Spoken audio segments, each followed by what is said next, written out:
What is up, everybody? Welcome back to another episode of the Cousin Cecil Show. I am your host, Mike Fowler, aka Cousin Cecil. How are you? How was your week? Was it good? Did you have did anybody have any short weeks? I don't know how much Martin Luther King's day opens up besides schools having no school. I didn't know if anybody had a 3-day weekend or something. But I cook, so no, that didn't happen for me. But yeah, it's been a pretty good week. I've been honestly, you know what? Do a little switch up because of thanks to Microsoft, at least we have a little conversation to talk about that's not about NFTs or any other dumb little things that are happening that has been very quiet in the gaming realm. I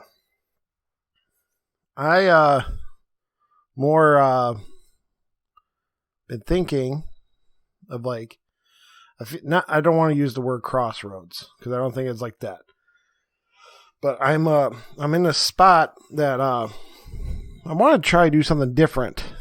But the problem is I get nervous on being a risk taker and not in, how would I word it?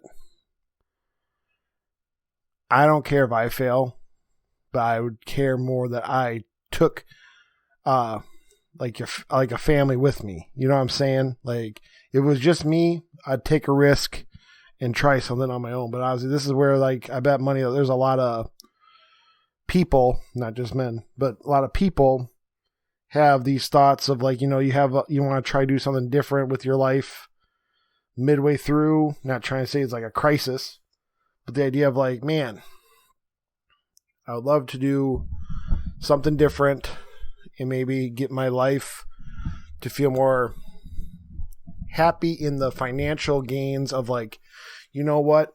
It might not be, what's the word?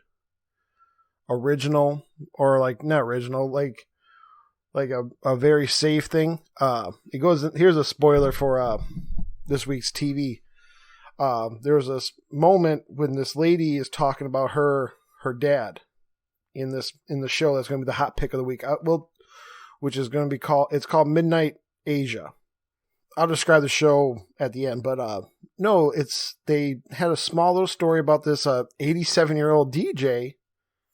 And she had a story about her father, during the war, used to be a jazz bassist or guitarist, and they had to keep it under wraps because of during the war times, they didn't want to look like they were playing music of the enemy, which they were, obviously jazz, blah blah blah.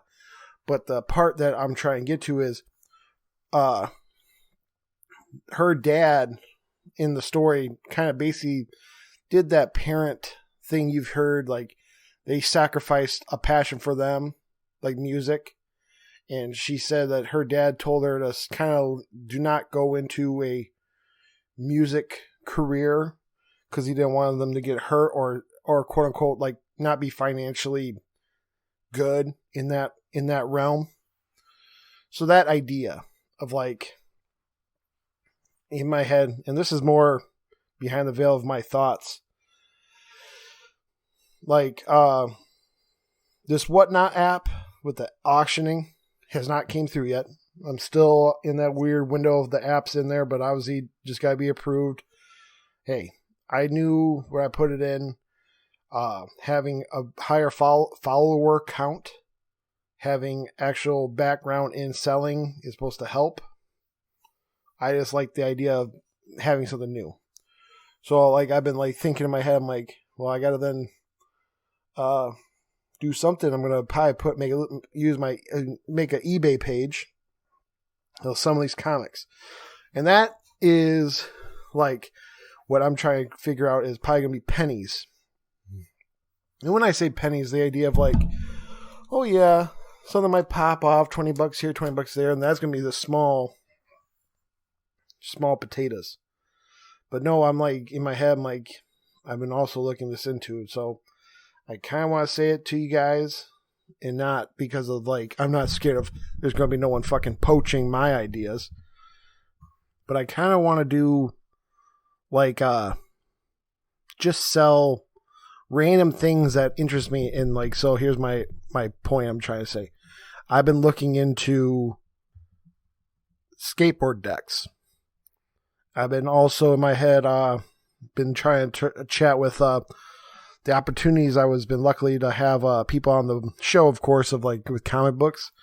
And I have not got to that part of what I'm going to say, but like I've been also looking into, you know, how much money or, you know, getting your own variant comic cover and like, where does that lead? And like, what's the, not about profit, but like the idea of like, do I, for this, do the comic book one? Because the other one is easier because I've actually, that's a lot more easier to understand. But with the comic book that say, I call like, hey, Scout Comics, I like to have a cover on X comic. Do I give them the money and they sell it and we kind of split the difference? Do I get a box of comics with my cover and am I doing the work? You know what I mean? I have not got down that road yet. I've heard there's ways I can access to get some information, but just that was a thought that happened. Like my brain goes into those weird tangents. I can go like this. And then within a few hours or even the next day, I'm on to the next thing. But the other one with the skateboard decks is, I was like, all right, what if I ask one of these very nice people who've been on the show, hey, could you do a, not private, it's a original design art for a skateboard deck. Here's the measurements I need. And like, how much does that cost? And then I've know some places, I've been looking it up. And long story short, you can get like 100 skateboard decks for a pretty fair price. And with the idea, when I say fair, it's a little chunk, but if people are interested, obviously I can make enough till then I'm like, you know what, I'm going to do it again. And without, you know what I mean? And then I still made a good little net of money to put away, but also like, it's like, how would I word it? It goes into that business thing. I need to know the speed. That's where probably a lot of people, not just me, a lot of people have dreams. They're like, all right, how long can I hold on to this inventory before it becomes a burden or / like you have enough product that can pay your bills, but nothing's buying it, so that it's not helping pay the bills. That's the part I'm trying to get to. But yeah, I was just more, I think, the kid in me would be really proud if I could do that.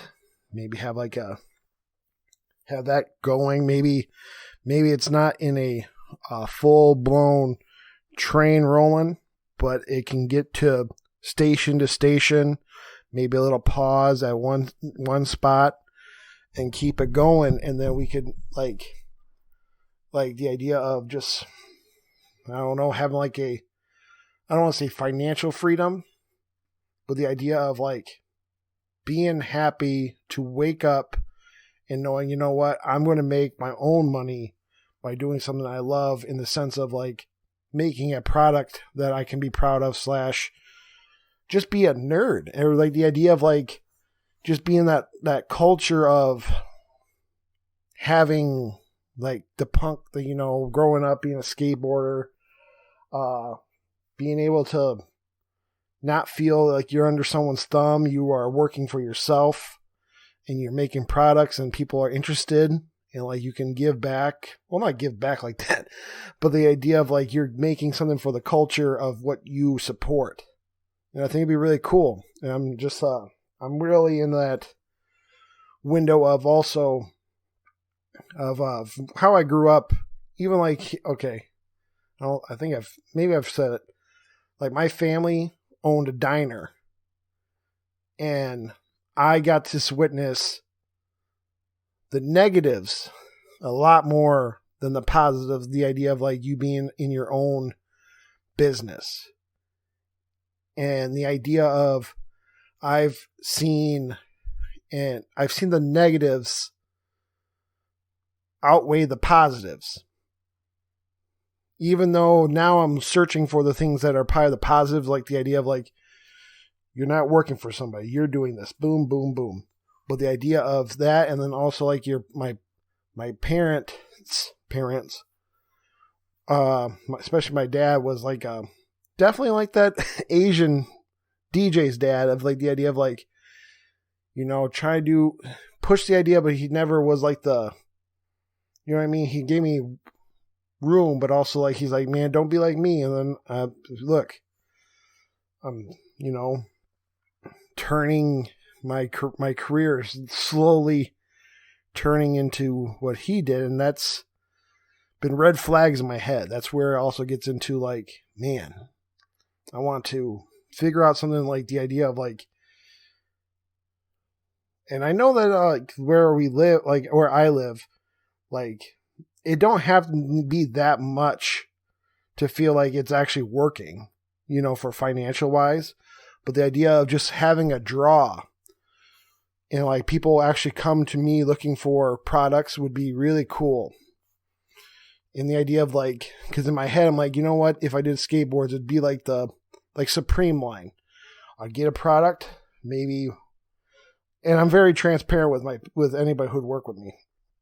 Like, hey, I'm going to make it for this.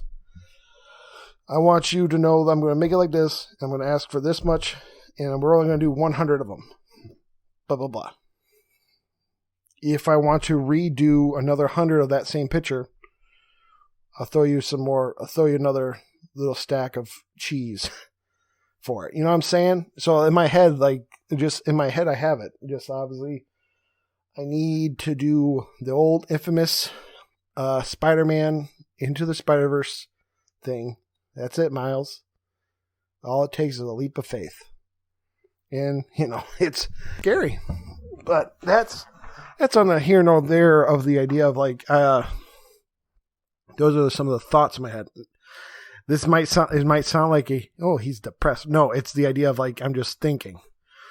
Oof. But yeah, that's been me. For gaming, I've been playing, I got a little farther into Mass Effect. Not enough to still say it's good or bad, but it's just interesting. For people who played it, I did the X-57 asteroid mission, which led into like, I even got a gold trophy for finishing the whole asteroid of the whole mission. Like this asteroid's going to hit this this planet, and it might kill 1 million people. And you have to stop the bad aliens that were doing it. Get some character choices. And then stuff. The only part I do not like, but again, I think I don't know yet. I haven't played the other ones, but I hope they improve the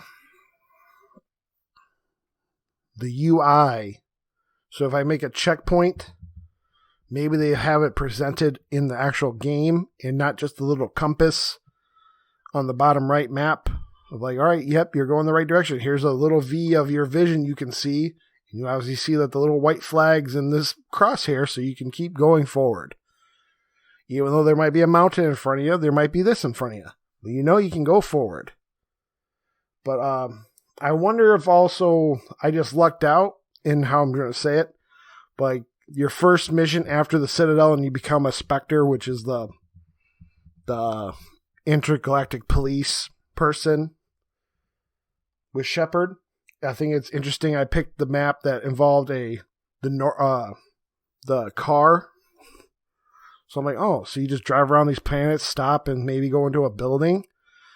Okay, I don't know why people like this. And then I beat that, and then the second planet I picked was another planet that I have to land, and I'm using the rover.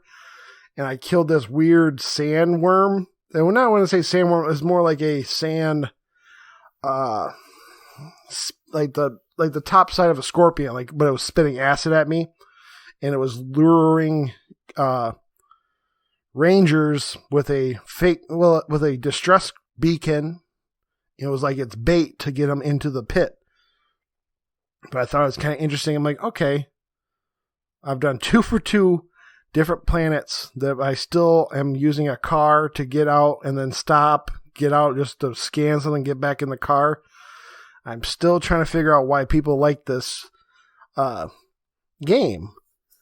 I'm looking for the map. I'm trying to find the next mission so I can play more like the original first 2 missions, which is either, all right, cadet, we're going to drop you off and you're going to walk looking for that the artifact that's the story artifact, and then or the Citadel mission where you're walking through the whole nice Citadel talking to people. That seemed fun, but yeah, after that I got 2 back-to-back rover missions. I'm like, oof, hopefully this ain't just it.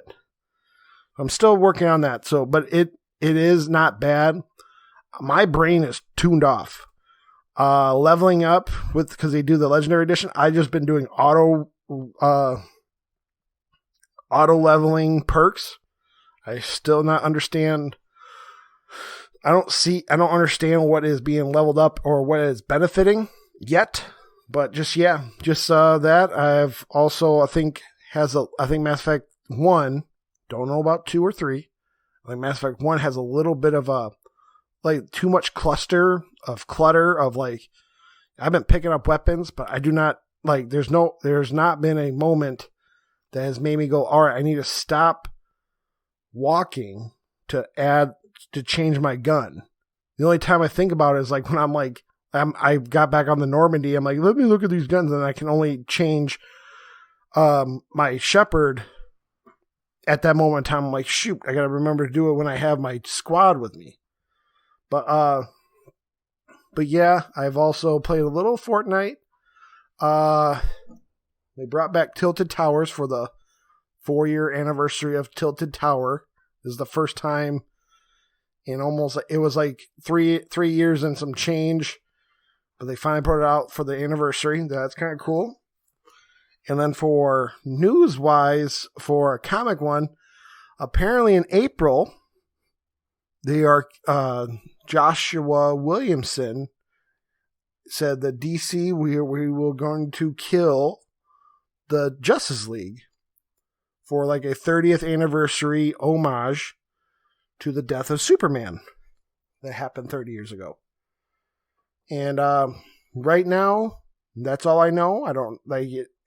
Joshua Williamson is going to be the lead situation. He's actually going to take the keys from Michael Bryan Bendis on issue 75, and we'll be doing like this. I don't want to call it double size, but like it's going to be a double size issue 75 to kill off the Justice League, which is kind of interesting only because like the cover shows Wonder Woman, who kind of was dead, and she's not in like, you know what I mean? So it's like, okay, she's gonna die again. Like, oof.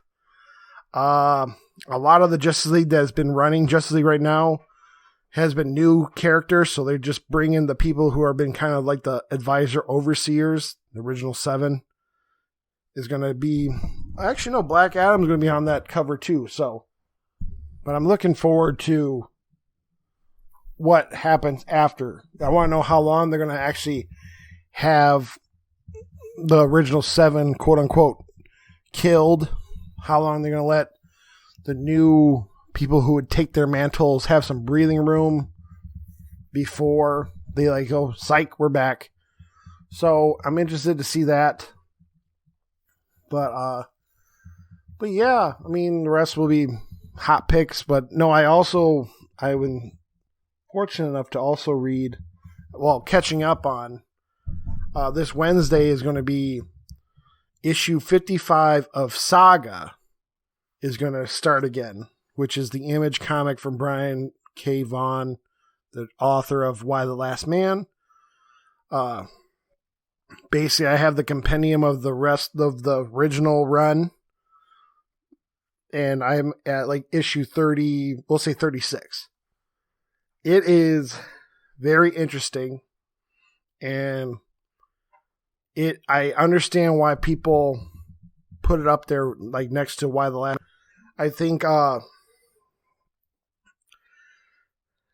Saga, without, this is how I can, like, I think I like Saga a little bit more than Why the Last Man, but I think that's only, well, it's really hard to pick. I think they're really well done. Really well done. I think is what's interesting for Saga for me is that story is not done. Duh, because obviously, like I just said, it starts off again. But the idea that there was just a 3-year hiatus, and now they're going to continue it. But the idea of like the story is very interesting, and I think compared to Why the Last Man, which obviously we saw with the show and the Times, is definitely it's a story that can be told.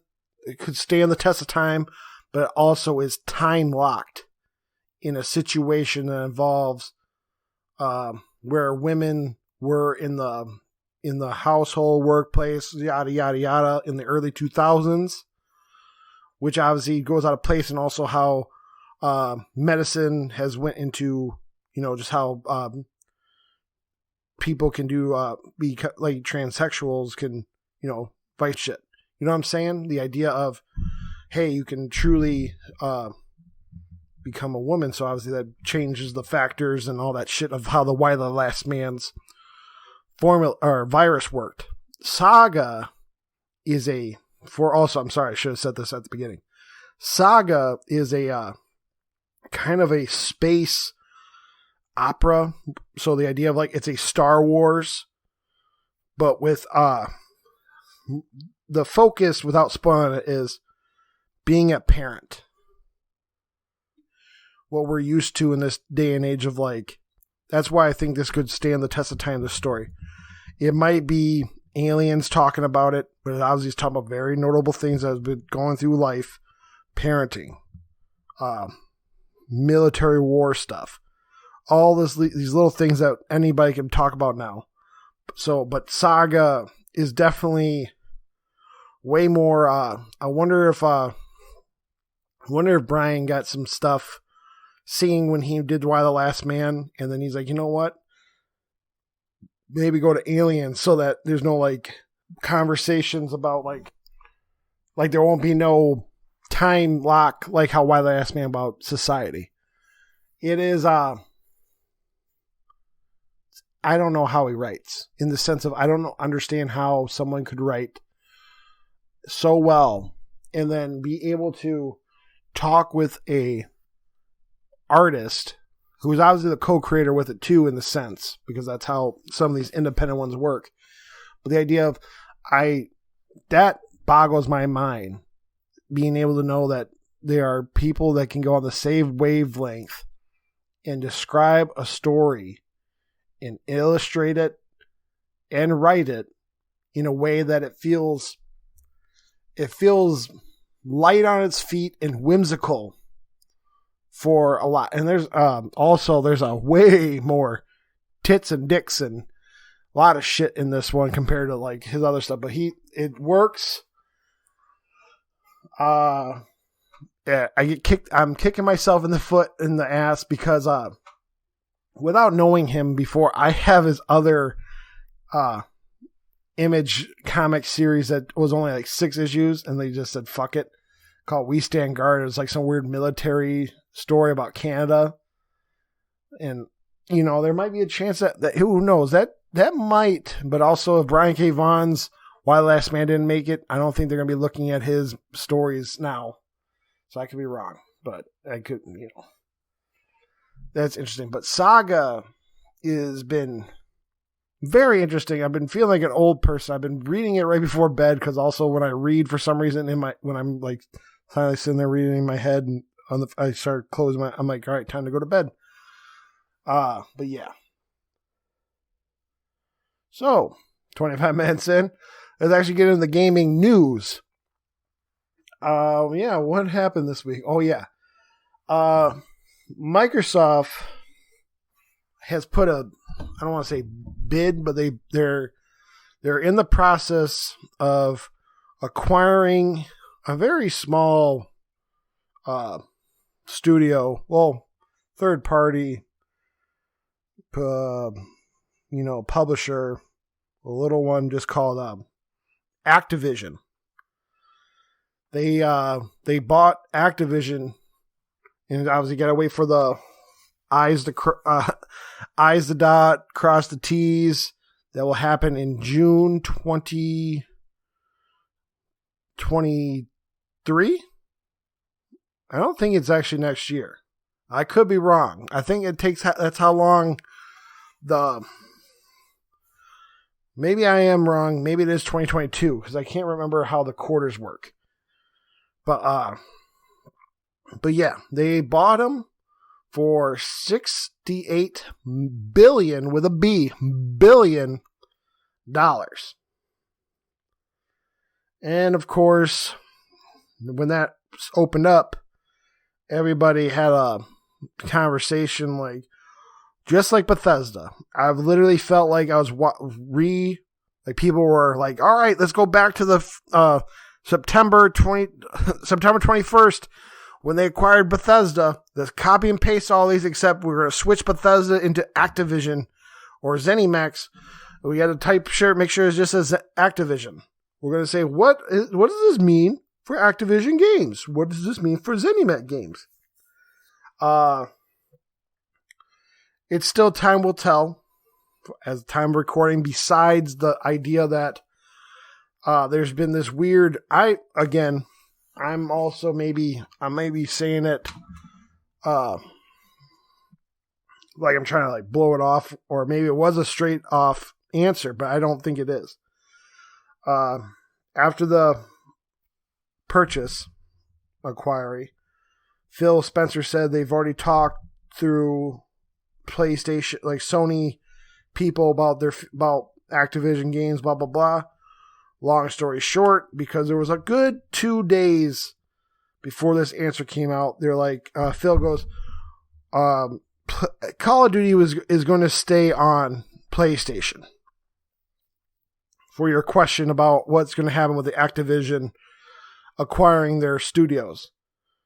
So let me backtrack again. So under the umbrella of Activision, Microsoft now owns Treyarch, Infinity War, Sledgehammer, and we'll keep it like that. So that's the Call of Duty trifecta they own now.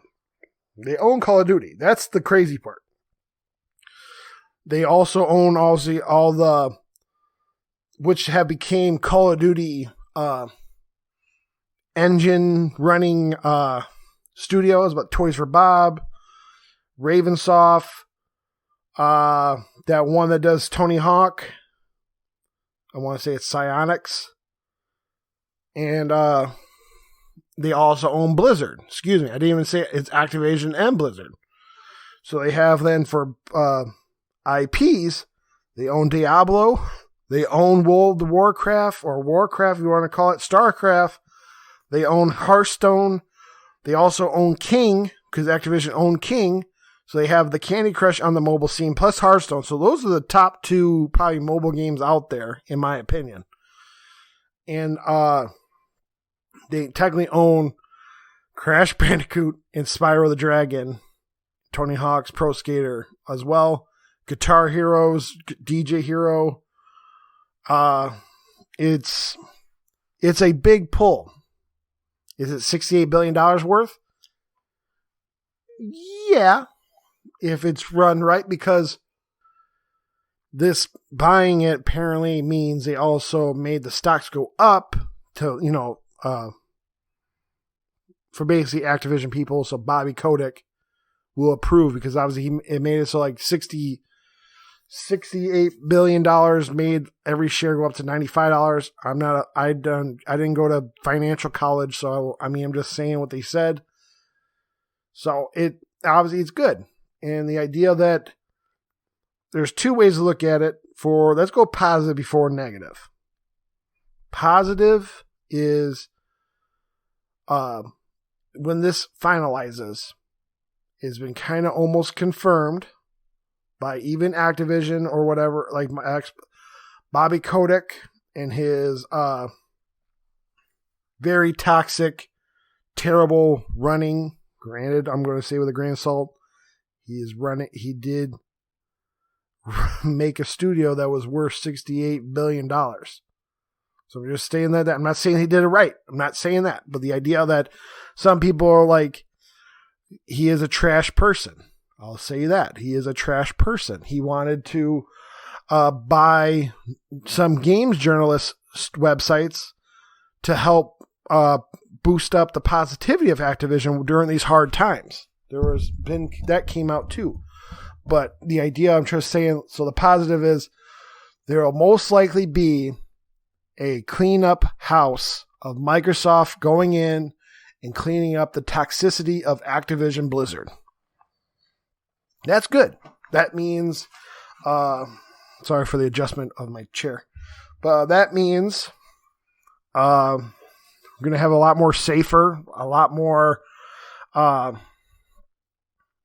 hopefully a lot means they're going to, I'm not saying hopefully, but you know what I mean? Hopefully it means they have a ecosystem that want people to come work for Activision again. Because there's been apparently some really down times right now that nobody wants to touch that fucking place. So, hopefully, obviously, not hopefully, we're going to have a new style of actually running a game studio in there that Microsoft does. It'll be positive. I'm also going to say maybe because also I've heard there's also the other side note of this of I know how Microsoft treats not treats, but how flimsy their relationships are with the studios that are there just signing on to help their core studio. If you look up like how really rough it was for what's that word? Not ports, but it's just like hey, we're a studio that helps. We're going to help 343 make Halo Infinite. Okay, turns out they treated the people who helped 343 very loose and like, whatever, do this and like just kept it very flimsy. So I'm not saying that part, but the idea that, it's clear that they're probably better than Activision. But I digress. We're going to stick to the positive. The positive also is we might, well, not we, as me as a PlayStation gamer, but Guitar Hero, some of the studios that have become a cog in the Call of Duty engine might now be able to come back into the fold and go, hey, we want you to actually do something that you guys were working on. Like, I'll use Toys for Bob only because everyone has, and also I was a fan of Skylanders and their work on Spyro's remaster and Crash's 1 through 4 remastered /4. But hey, Toys for Bob, you don't have to work on Call of Duty no more. We want you to work on, and everybody said it, Banjo-Kazooie. Yay! Or the idea of, some people have said, they have creative freedoms. I mean, is it free? I guess they had freedom, kind of. Like, I don't see how a franchise thing. Granted, I think Skylanders might have, because obviously I think that was Toys for Bob's baby, in the sense of we're going to use characters of Activision or make our own.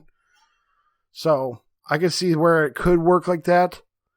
So I'm just trying, because I don't like when people, it's creative freedom. Making a franchise thing, is that really that creative freedom? You have to still stick to the same blueprint you've been building on for X amount of games. But that, and then for Xbox users, I think Microsoft has kind of figured out their issues of getting new content out and pumping Game Pass. So does that mean, well, that can go into a negative too. But So, hey, just like Xbox and Bethesda, I've come to terms, I'm getting my brain around of we might be losing IPs as a PlayStation gamer. So I guess we're getting the negatives now. Negatives is if you're a PlayStation fan. Because I don't care what you say. They said Call of Duty is going to stay on third party. I will say I agree that Call of Duty will stay on the PlayStation 5's era of consoles. What does the future hold if we get another generation of systems? That's the real question. Also, I do not understand, I'm saying this because I think it's negative.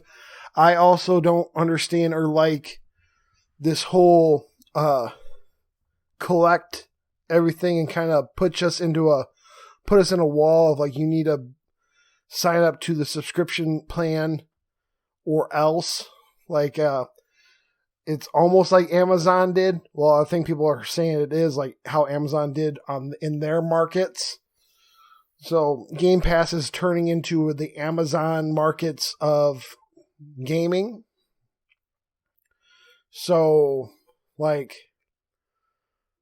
everyone this week was like, well, this is definitely mean the nail in the coffin that Game Pass might be coming to PlayStation as well, because, like, that's the only way we'll be able to get these games, blah, blah, blah.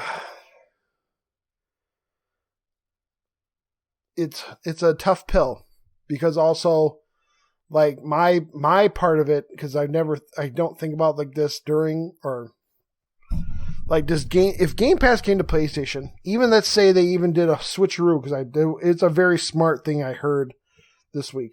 What if they did Game Pass in a very bare bones, where it's anything that's Xbox first party is on Game Pass for PlayStation. So Bethesda comes back. We get to play Halo on our PlayStation. But my question was, in my head, I'm like, do we get our trophies? Or are we stuck in like this weird Xbox achievement eco pool system thing? My heart will say it's going to be trophies, you idiot. So why are you worried? But in my head, I'm like, you know what? Why are we having this weird PC feel of like a third window browser? Because that's how Game Pass does look like over on the Xbox. Not in that over there, it looks like a second window of like the same, like PlayStation Now for us. So that, I also don't think it's good for one mecha thing owning everything. I don't care.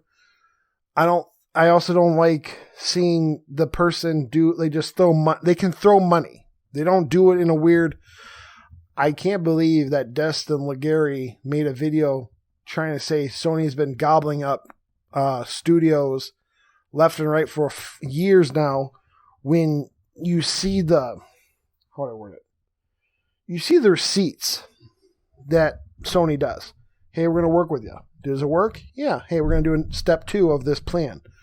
3, you still got plan, like even with Insomniac, and so with almost with all of them before they came over.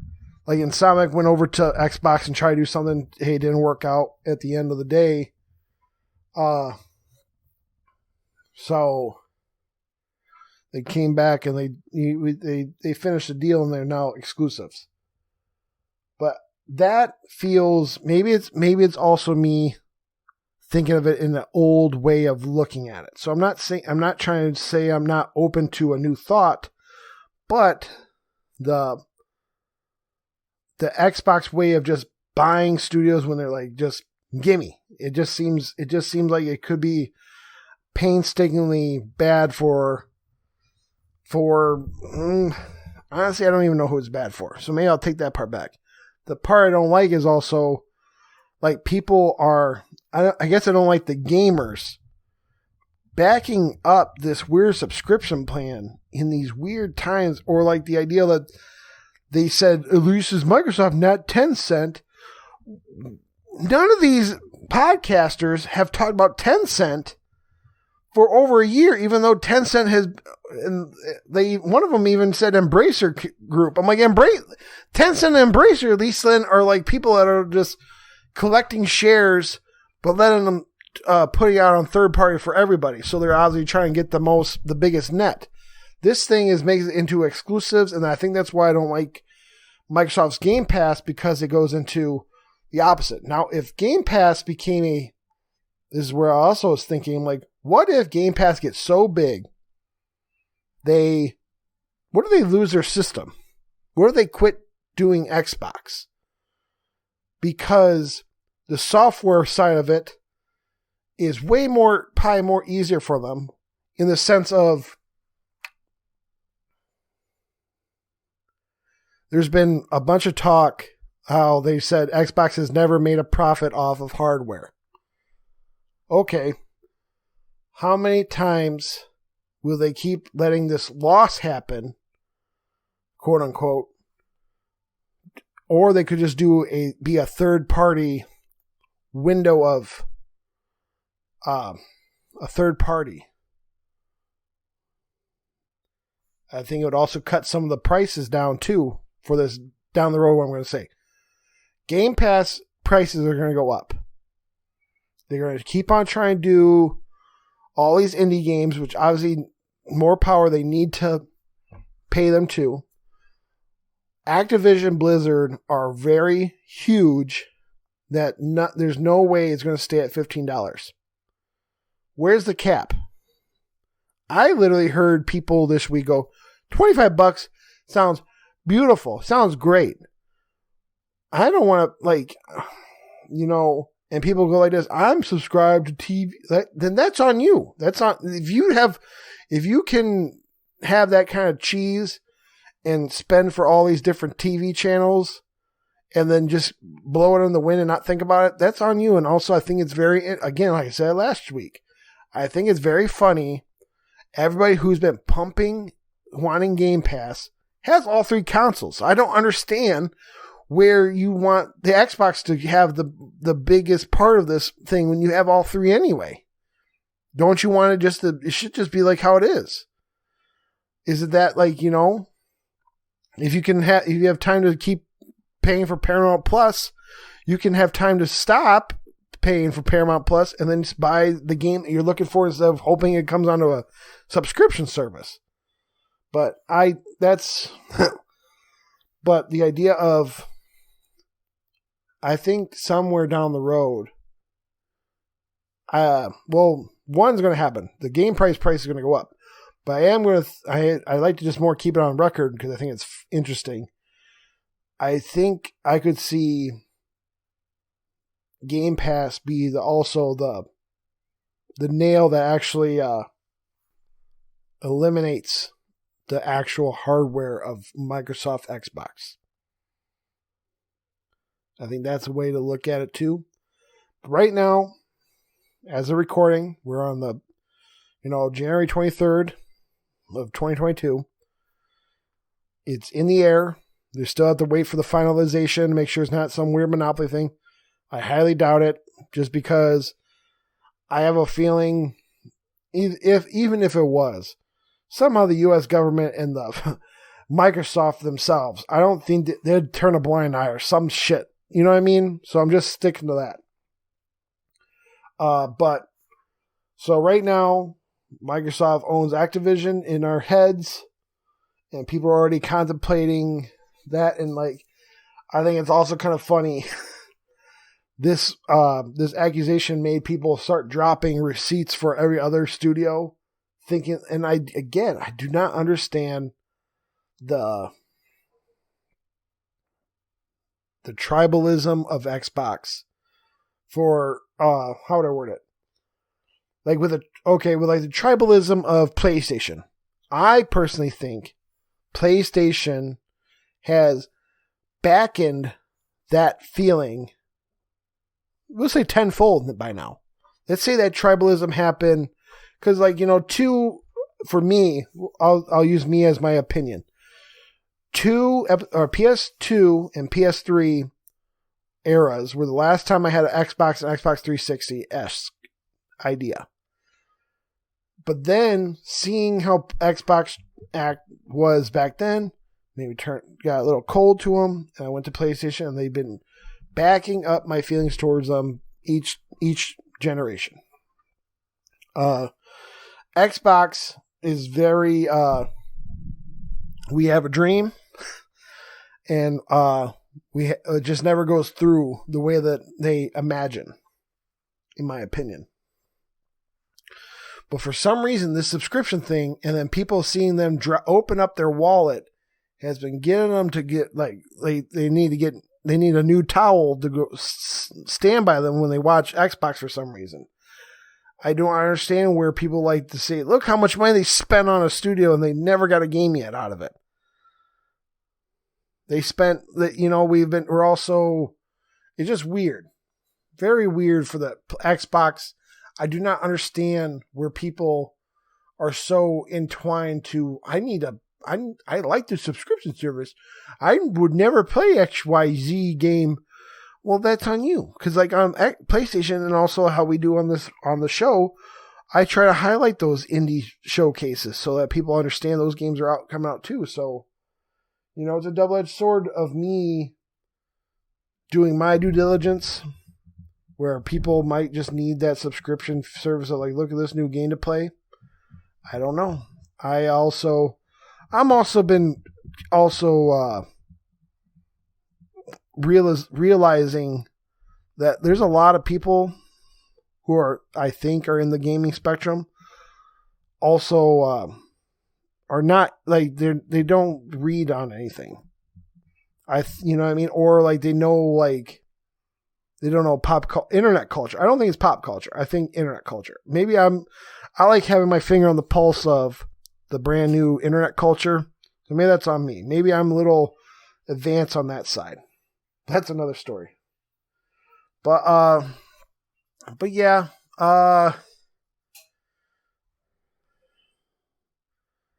it's very interesting in my head, because another thing to also leave on, apparently there was someone put out there, if Activision goes exclusive to Xbox, they will lose and I'm rounding this up. I don't think it even hit what I'm going to say. They will lose $200 million in revenue yearly if they remove from PlayStation.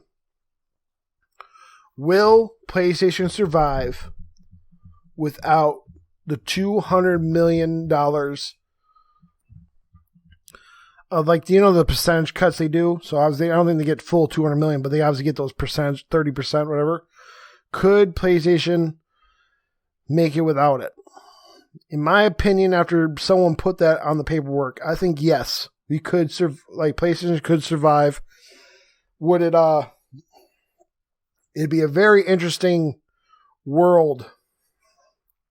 landscape. That's the word. It'd be a really interesting landscape if PlayStation can pull off a generation without Activision. It'd be very interesting to see them if we get another generation. I don't even know if we will, because I lied. We probably will. Someone put out the dirty laundry for PlayStation. Like they made they made billions of dollars too this year, but I think I want to say 8. I could be wrong on that, but 8 billion. There was their revenue was in just PlayStation. So the idea of it just be very would it set a fire under PlayStation's butt to make content again of will we get a Killzone to replace that Call of Duty? Will they actually buckle down and start, we need to worry about those indies again, how we used to back when we were the second place of the conversation. Since they've been first place of the conversation, which it's like a circle.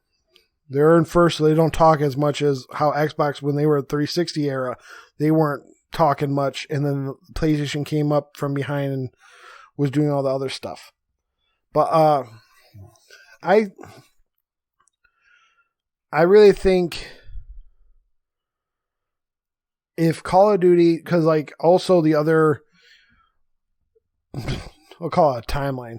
The other way of looking at it is there's stories like, oh yeah, Call of Duty will be gone, except Warzone will stay on PlayStation. Everything that's been like an ongoing active franchise would be still going on. So could that be the possible thing? I don't know. I know right now, like I said at the beginning, Phil and PlayStation even put a thing out. We expect Microsoft to continue the contracts that we have already done with Activision. So in my head, it sounds like, I don't know how long those contracts are.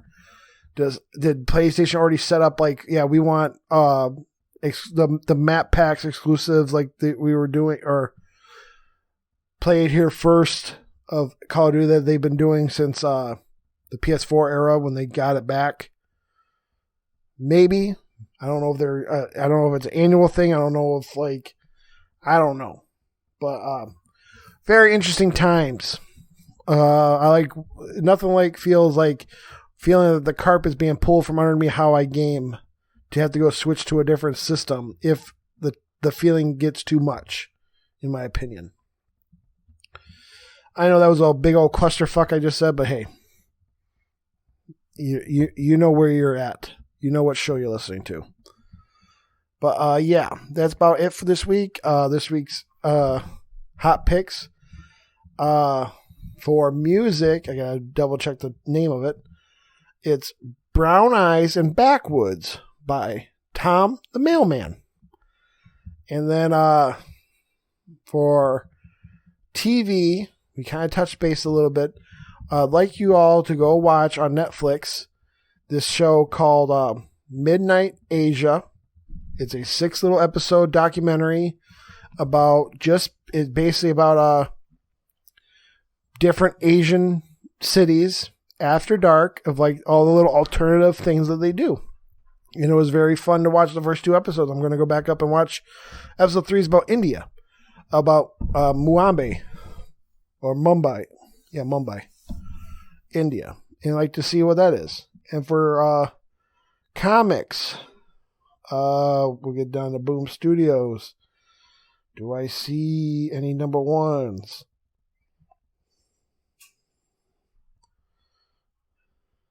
No. Dark Horse, do I see any number ones? No. Action or the DC Comics. I guess is more for a memorable thing. Detective Comics 1050 is out. And then where is it? That Peacemaker that we talked about, Disturb of the Peace, number 1 out this week. I think that's it. Oh, issue 7 of Wonder Girl, the final of that little series, and they're going to do the Trials of Amazon to finish that one. So, just so you know, I'm sad about that. We'll go down to IDW. Usagi Yojimbo, Lone Goat, and the Kid, number 1. So just a little weird off shot of that. Image. Oh yeah, we gotta talk about that. Just double checking everything. Like I said, Saga 55 comes out this week, and it's only $2.99. I think I know why. He does some really short books for Saga, like they're like whimsical. Like I said, very short. Some books. Marvel.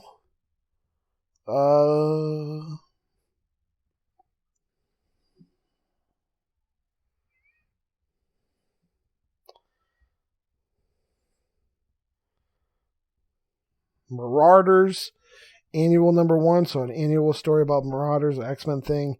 Mary Jane and Black Cat Beyond, number 1.